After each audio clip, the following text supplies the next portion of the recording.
शुरू करते हैं न्यूज पथ पर सफर और सबसे पहले आपको दिखाते हैं ऐसी तस्वीरें जिनका जिक्र सरे रहा है। ये तस्वीरें सुर्खियों में भी है और सोशल मीडिया पर भी है। इनसे आपका बाखबर होना बेहद जरूरी है क्योंकि चौराहे पर इन्हीं की चर्चा है।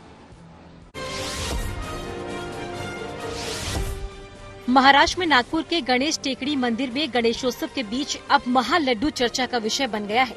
दरअसल वहां गणपति को भोग लगाने के लिए 1101 किलो का लड्डू बनाया गया, ठीक वैसे ही जैसे आम गोल लड्डू होता है। ये महालड्डू करीब 5 फीट ऊंचा और 4.5 फीट चौड़ा है। इसे बनाने में 320 किलो शुद्ध देसी घी, 320 किलो बेसन, 400 किलो शक्कर, 61 किलो सूखे मेवे और 61 लीटर गुलाब जल का इस्तेमाल किया गया है। इतना ही नहीं, इस लड्डू पर 24 कैरेट सोने का वर्क भी चढ़ाया।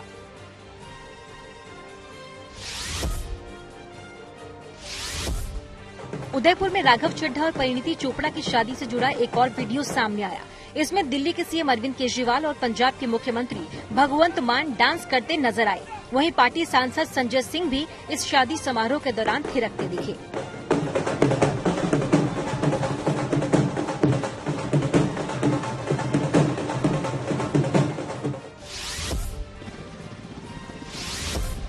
मध्य प्रदेश में उज्जैन के महाकाल मंदिर परिसर में एनएसजी के कुछ कमांडो हेलीकॉप्टर से उतरते नजर आए। दरअसल ये सब एक मॉक ड्रिल का हिस्सा था, यानी आतंकी या किसी और संकट के समय कैसे निपटा जाए इसकी तैयारी की गई। इस मॉक ड्रिल के दौरान पहले कमांडो ने आतंकियों को चेतावनी दी, फिर जब उन्होंने सरेंडर नहीं किया तो एनएसजी कमांडो ने स्पेशल ऑपरेशन चलाकर उन्हें पकड़ लिया।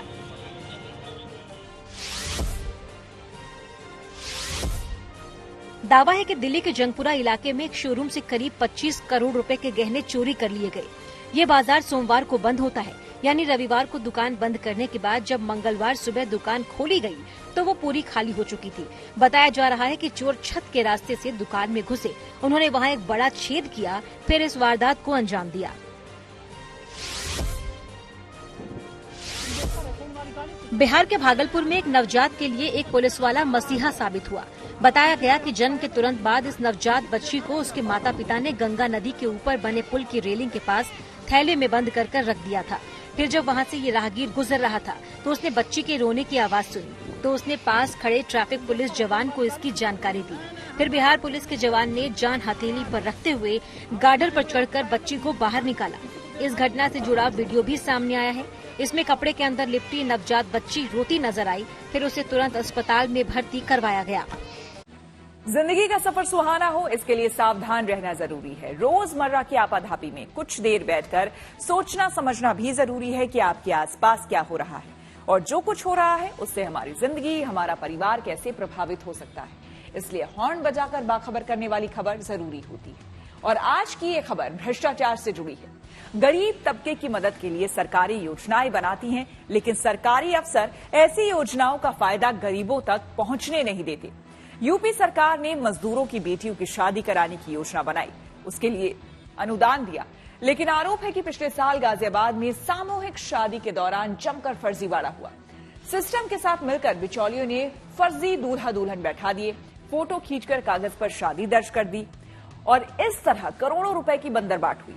हालांकि खुलासा होने के बाद इस मामले की जांच हो रही है, लेकिन सभी गुनहगारों को सजा दिलाने के लिए जरूरी है कि सावधानी वाला हॉर्न बजाया जाए।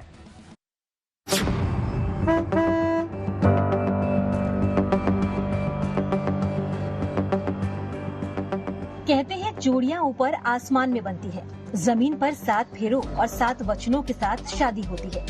वैसे तो लड़के या लड़की की शादी की जिम्मेदारी माता पिता की होती है, लेकिन गरीब तबके की मदद के लिए सरकार भी शादियों का जिम्मा उठाती है। सामूहिक विवाह की जो तस्वीरें आप देख रहे हैं वो सरकार के सौजन्य से ही है, पर जहां सरकार है वहां सरकारी अफसर भी है, जहां अफसर है वही खेल है।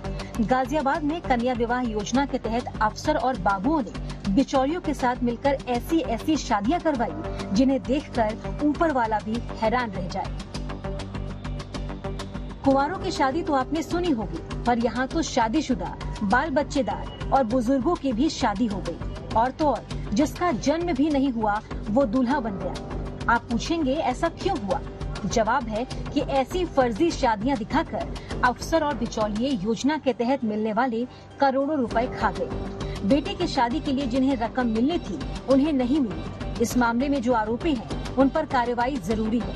कमजोर तबके के कल्याण के लिए शुरू की गई योजनाएं भ्रष्टाचार की भेंट न चढ़े, इसीलिए हॉर्न बजाना जरूरी है।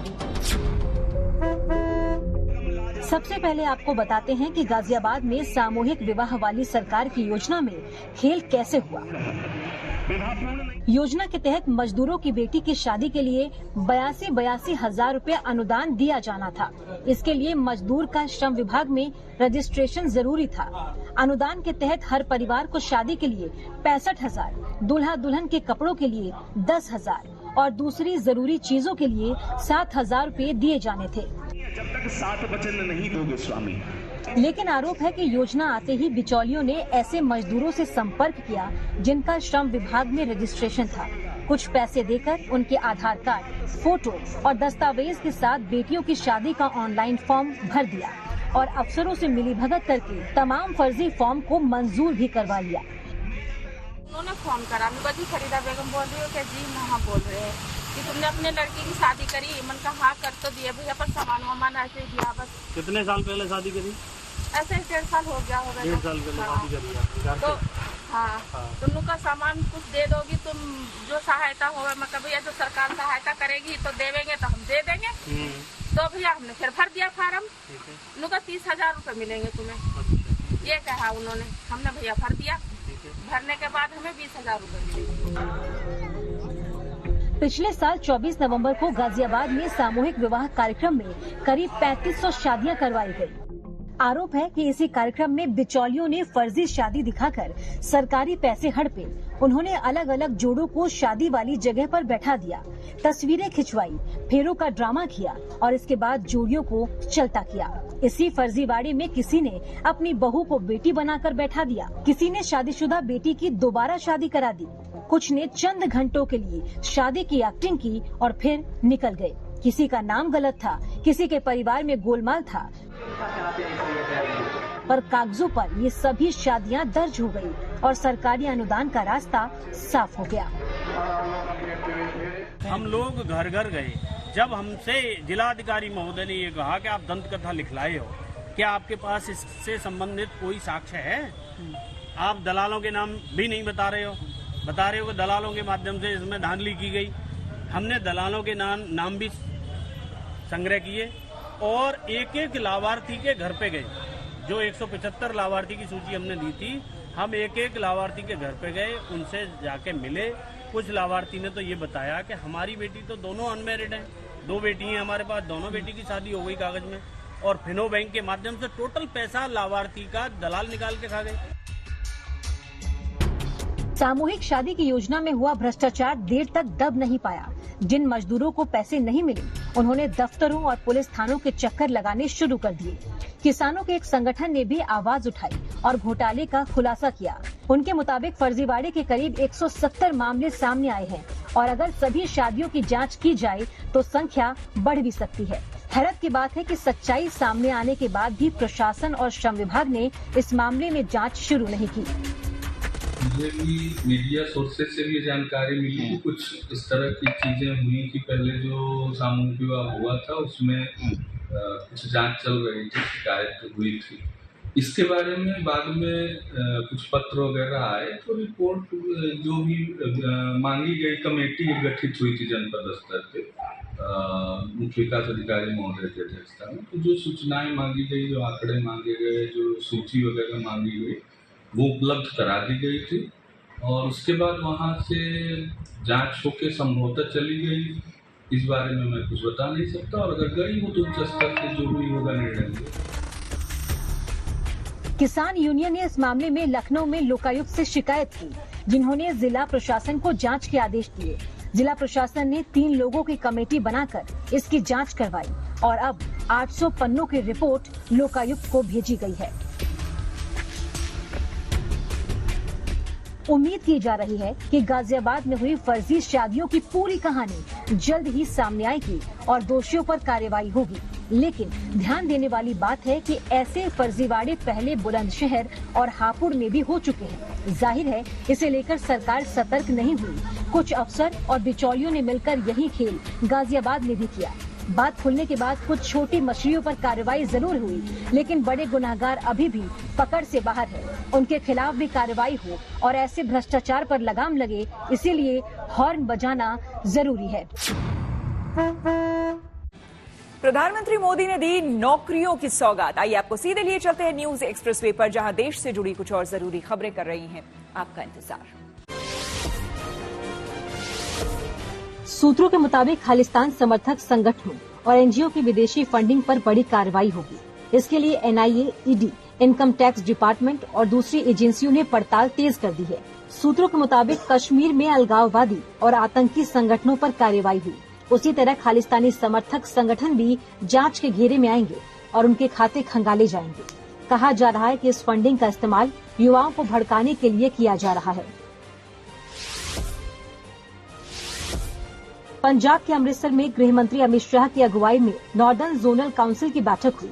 इसमें पंजाब और हिमाचल समेत उत्तर भारत के सभी राज्यों के प्रतिनिधि शामिल हुए। पाकिस्तान में अमेरिका के राजदूत डोनाल्ड ब्लूम पीओके का दौरा करने को लेकर विवादों में आ गए। दरअसल वो पिछले हफ्ते गुपचुप तरीके से पीओके के गिलगिट बाल्टिस्तान गए थे, लेकिन इस पर विवाद होने के बाद भारत में अमेरिकी राजदूत एरिक गारसेटी से सवाल पूछा गया, लेकिन उन्होंने इस मामले पर ज्यादा कोई जवाब नहीं दिया। देश भर में 9वें रोजगार मेले का आयोजन किया गया। इस दौरान प्रधानमंत्री मोदी ने करीब 51,000 युवाओं को ऑनलाइन नियुक्ति पत्र बांटे। इनकी नियुक्ति डाक विभाग, रक्षा मंत्रालय और स्वास्थ्य विभाग समेत अलग अलग महकमों में हुई। दिल्ली में हिंद प्रशांत क्षेत्र के सेना और नौसेना प्रमुखों की कॉन्फ्रेंस की शुरुआत हो गई। इसमें अमेरिका समेत 22 देशों के सेना प्रमुख हिस्सा ले रहे हैं। इस मौके पर सेना प्रमुख जनरल मनोज पांडे ने कहा कि भारत शांति के साथ हर मसले का हल चाहता है। साथ ही उन्होंने साफ किया कि हमेशा भारत की कोशिश बल प्रयोग से बचने और अंतर्राष्ट्रीय कानून के पालन की रहती है। इसी कॉन्फ्रेंस में US army chief of staff Randy George भी हिस्सा ले रहे हैं। राजस्थान के भरतपुर में हिंदू मुस्लिम एकता की मिसाल देखने को मिली। यहाँ गणेशोत्सव के दौरान हिंदुओं के साथ साथ मुस्लिम समुदाय के लोग भी पूजा करते नजर आए। प्रधानमंत्री मोदी ने दिल्ली में बने भारत मंडपम में G20 यूनिवर्सिटी कनेक्ट प्रोग्राम में हिस्सा लिया। इस दौरान उन्होंने G20 समिट की सफलता का श्रेय युवाओं को भी दिया। ये कार्यक्रम यूजीसी की तरफ से आयोजित किया गया, जिसमें IIT, IIM और NIT समेत देश भर के कई संस्थानों के छात्रों ने हिस्सा लिया। खबरों के एक्सप्रेसवे से आगे रुक करते हैं सियासी ढाबे का, जहां आज की सबसे दिलचस्प खबर मौजूद है। आम चुनाव नजदीक आता जा रहा है और विपक्ष के इंडिया गठबंधन में तनातनी तेज होती जा रही है। कांग्रेस पश्चिम बंगाल में ममता बनर्जी पर हमलावर है, तो पंजाब में केजरीवाल के खिलाफ मोर्चाबंदी हो रही है। इस बीच नीतीश कुमार के पाला बदलने की खबर ने भी जोर पकड़ लिया है। आज नीतीश कुमार जब अचानक मंत्रियों के दफ्तर में निरीक्षण के लिए पहुंचे तो ये चर्चा और गर्म हो गई।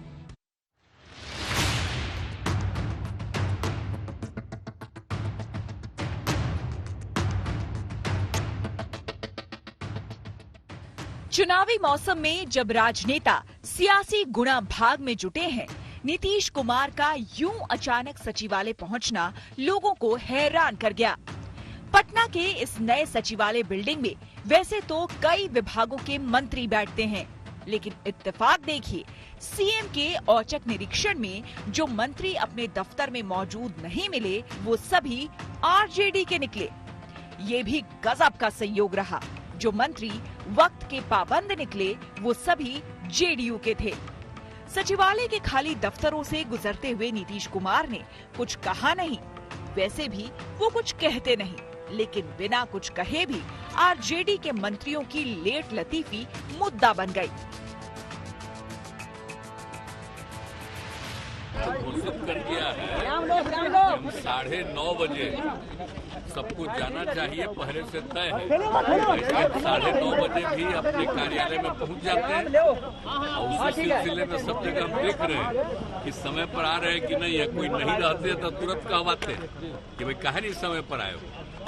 9:30 बजे सबको आ जाना चाहिए, किसी को दिक्कत नहीं, इसीलिए हम घूम रहे हैं सब जगह। आप तो एक्शन में हैं ही, बाकी सब भी एक्शन में दिख रहे हैं। आप तो एक्शन में दिख ही रहे हैं, बाकी सब भी एक्शन में दिख रहे हैं। इसीलिए सब बाकी सब इसको तो देखने आप जानते हैं, इसको बहुत बड़ा ना बनवाया है।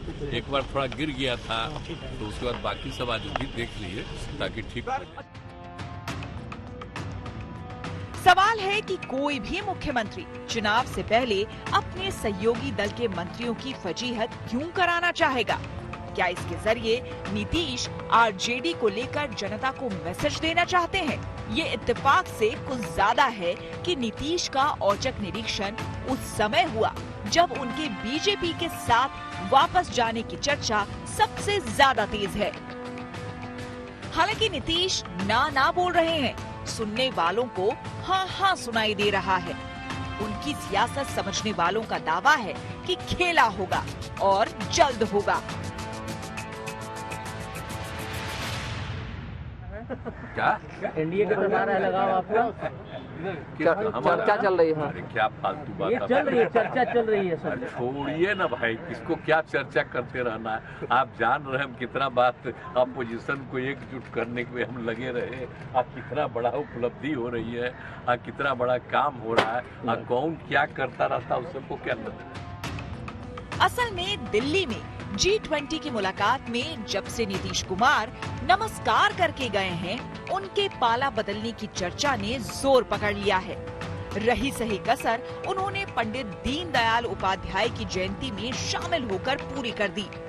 हालांकि सीएम और डिप्टी सीएम दोनों इसमें राजकीय कार्यक्रम के तहत शामिल हुए, पर नीतीश कुमार को लेकर अटकलें तेज हो गयी। कहा गया कि नीतीश लोकसभा चुनाव से पहले अपने पुराने गठबंधन में जाने का मन बना चुके हैं। बेशक बीजेपी ऐसी संभावना से इनकार कर रही है, पर कुछ पुराने साथी पलक पावड़े बिछाए बैठे हैं।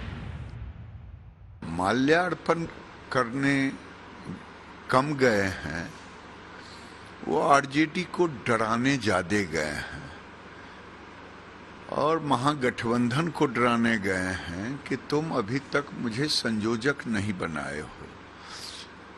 तो मैं एक पुरानी गीत का गाना वो याद कर लिए हैं डराने के लिए, क्योंकि भारतीय जनता पार्टी का हर कमरा, हर दरवाजा, हर खिड़की बंद है। सर, नीतीश कुमार को लगता है कि आखिर से एनडीए में वो जाने की सोच है? अरे भाई देखिए, एक और जान लीजिए आप, व्यक्ति बलवान नहीं होता, समय बलवान होता है। समय का इंतजार करिए।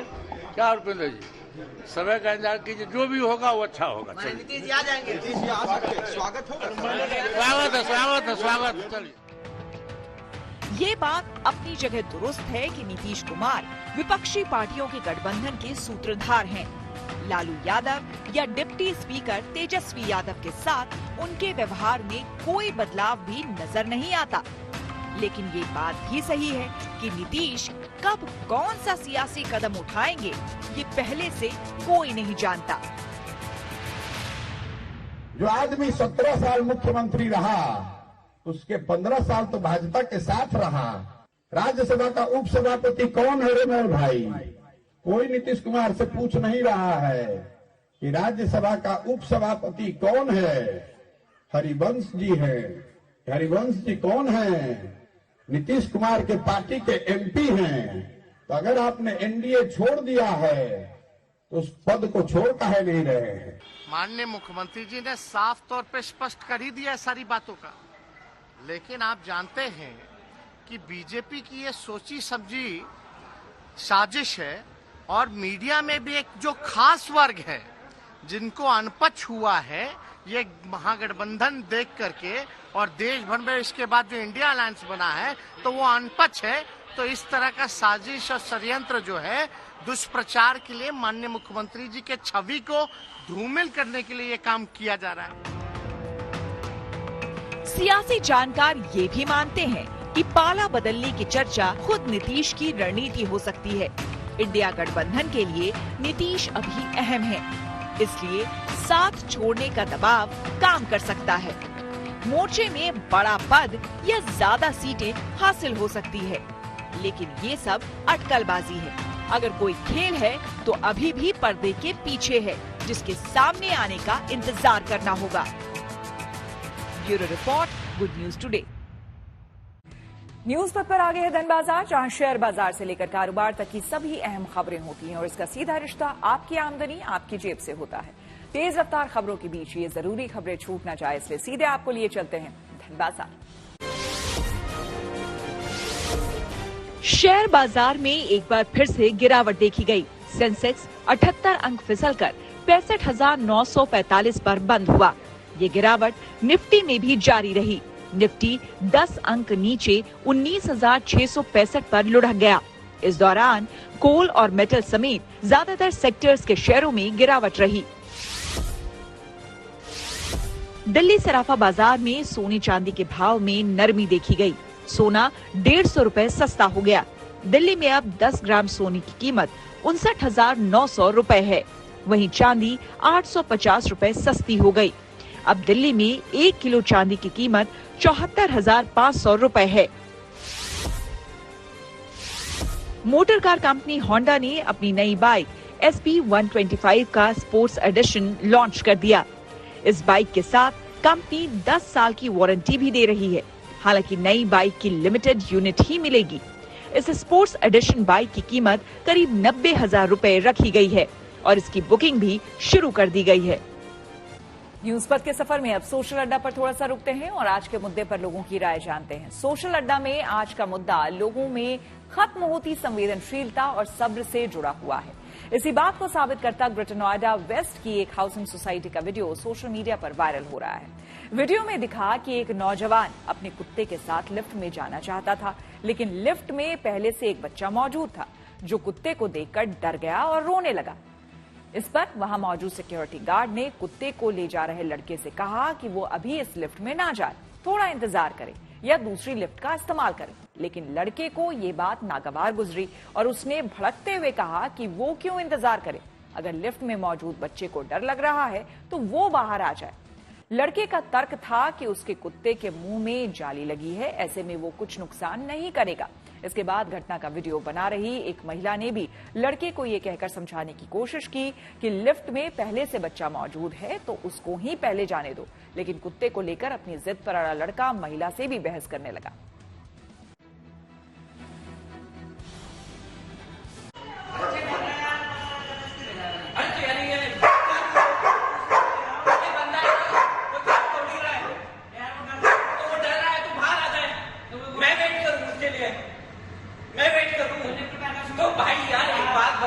मेरे बंधा हुआ है, डॉग का रूल क्या है? बंधा हुआ है, आराम से हाथ में है, तो डर रहे तो बाहर आ जाएंगे। ऐसे कौन अंदर पहले है? अरे यार नहीं, अगर वो डॉग से डर रहे तो इट्स योर ड्यूटी कि आप बाहर वेट करिए, उनको ऊपर जाने दीजिए, आप दूसरी रिफ्यूज करिए। तुमने बाहर वेट ऐसा कुछ भी रूल नहीं है। जो को डर लग रहा है आप अपने डॉग को लेकर जबरदस्ती उसमें लिफ्ट में यूज करेंगे। This is not a rule. बच्चे को बाहर रखिए ना मैम। तो बच्चा जब ऑलरेडी अंदर, बच्चा बाहर निकलेगा। What are you saying? डर किसको लग रहा है? नहीं डर लग रहा है, व्हाट डू यू मीन डर लग रहा है? नहीं आपको डर नहीं लग रहा है? कल को मैं लाइन लेकर आ जाऊँ, मैं कहूँगी मेरा पालतू है मुंह पे रख के। नहीं आप क्या कह रहे हो? जब बच्चा ऑलरेडी अंदर है, नहीं वो चिल्ला रहा है।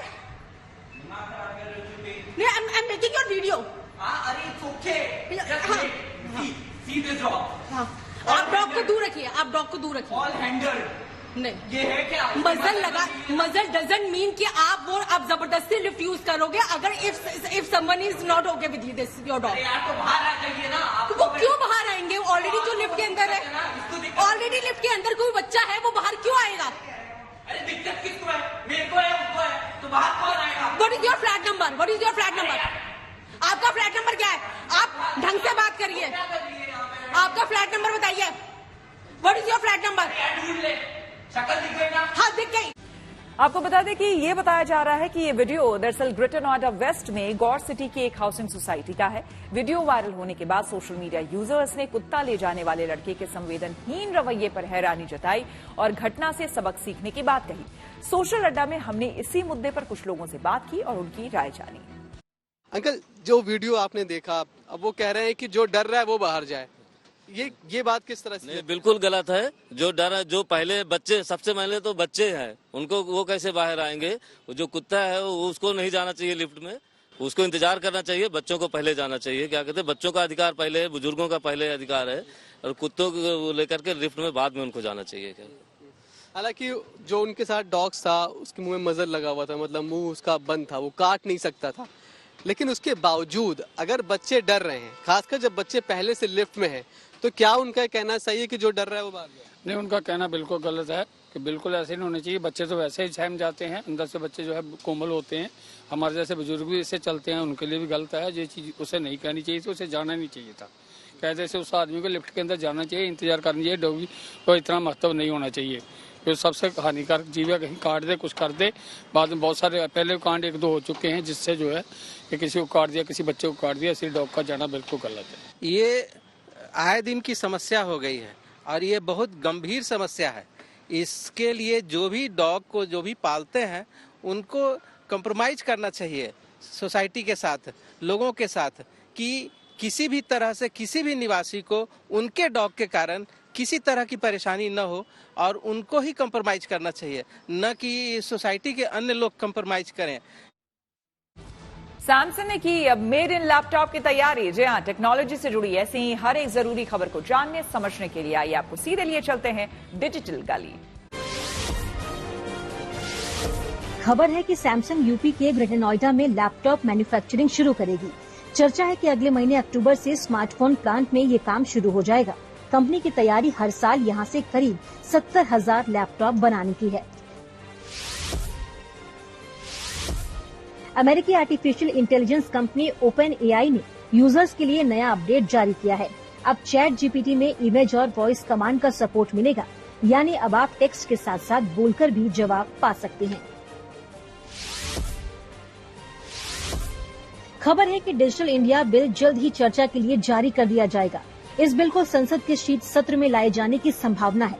इसका ड्राफ्ट लगभग तैयार हो चुका है। ऐसे में संसद में पेश किए जाने से पहले इसे अब चर्चा के लिए लाया जा रहा है।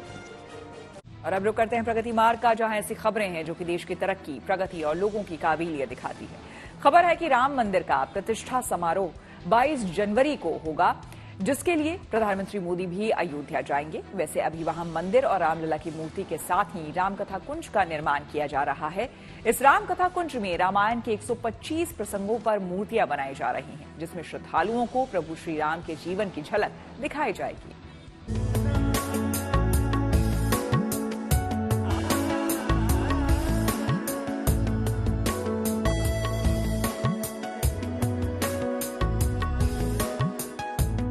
अयोध्या में अगले साल जनवरी में रामलला गर्भगृह में विराजेंगे। श्रद्धालु जब भव्य राम मंदिर के दर्शन के लिए पहुंचेंगे तो उन्हें यहाँ एक और दिव्य छटा देखने को मिलेगी, और वो होगी राम कथा कुंज की छटा।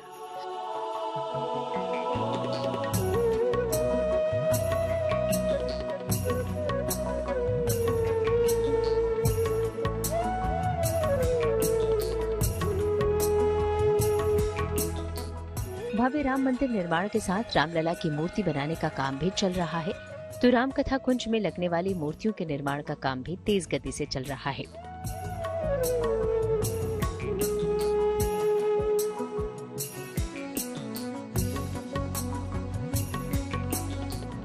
ये मूर्तियां भी राम कार सेवकपुरम के जिस शेड में रामलला की मूर्ति बन रही है, उसी के एक भाग में चल रहा है।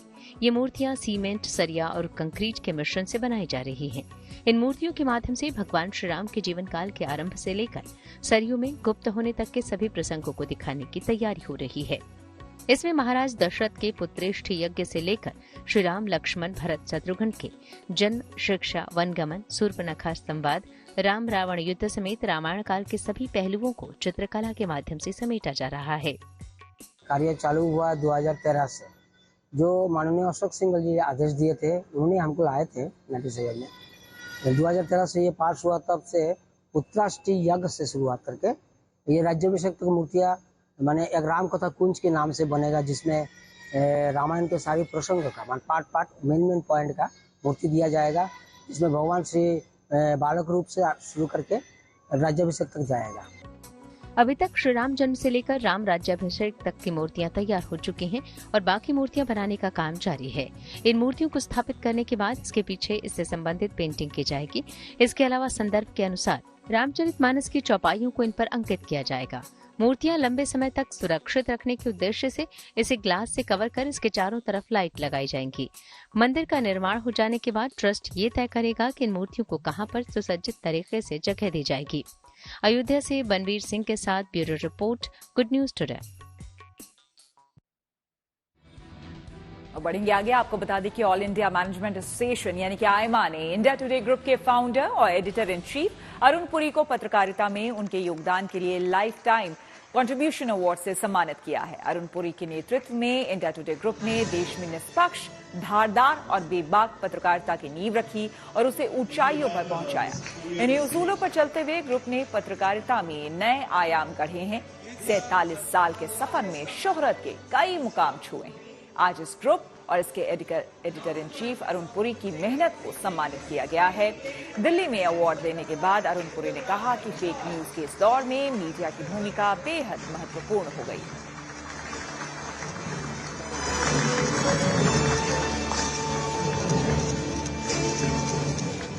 I believe journalism is a noble profession, for it carries a social responsibility, just like doctors and teachers. There must be a certain code of conduct, although it is like a business, and a medical profession is too, but it still has a social responsibility. In journalism, seeking the truth as best as you can and presenting it objectively, that's the aim. Today, this is even more important in today's environment, where there's an epidemic of fake news, which is going to get further aggravated by AI. Truth is danger of becoming an endangered species. And there's a tsunami of digital information, and of course there's WhatsApp University, which lots of people get their unverified information from. It is therefore imperative that journalism has to step up to the plate and do its job honestly. And it's required for Indian democracy to survive. बुधवार को होने वाला है आखिरी one day. खेल जगत की कुछ और खबरों को जानने के लिए आइए सीधे चलते हैं खेल चक्कर। Team India one day world cup से पहले बुधवार को अपना आखिरी मैच खेलेगी। भारत और ऑस्ट्रेलिया के बीच वनडे सीरीज का यह तीसरा और आखिरी मैच होगा। यह मुकाबला भारतीय समय के मुताबिक दोपहर 1:30 बजे से राजकोट में शुरू होगा। इस मुकाबले में शुभमन गिल, हार्दिक पांड्या, मोहम्मद शमी, शार्दुल ठाकुर और अक्षर पटेल नहीं होंगे। रोहित के मुताबिक कुछ खिलाड़ी बीमार हैं तो कुछ निजी वजहों से घर चले गए हैं। वैसे भारत इस सीरीज को पहले ही 2-0 से अपने नाम कर चुकी है। वर्ल्ड कप ट्रॉफी पुणे पहुंची, जहां शहर की सड़कों पर इसकी एक रैली निकाली गई। इस मौके पर वहां बड़ी संख्या में प्रशंसक जुटे।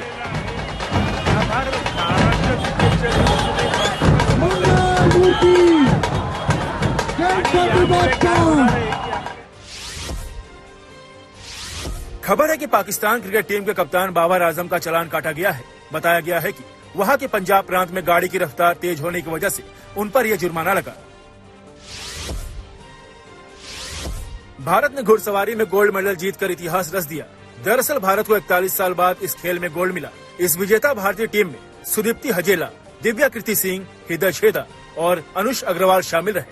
इससे पहले भारत ने 1982 के एशियन गेम्स में गोल्ड मेडल जीता था। पीएम मोदी ने भी इस कामयाबी पर टीम को बधाई दी। एशियन गेम्स में 17 साल की नेहा ठाकुर ने सेलिंग इवेंट में भारत को सिल्वर मेडल दिलाया। उन्होंने इस इवेंट में कुल 27 अंक हासिल किए। उधर टेनिस में अंकिता रैना और युकी भांवरी ने पहले दौर में सारा खान और अकील खान की पाकिस्तानी जोड़ी को 6-0 और 6-0 से हरा दिया। इसी के साथ न्यूज पथ में आज फिलहाल मेरे साथ इतना ही। देश दुनिया की तमाम पॉजिटिव खबरों के लिए आप देखते रहिए गुड न्यूज टुडे।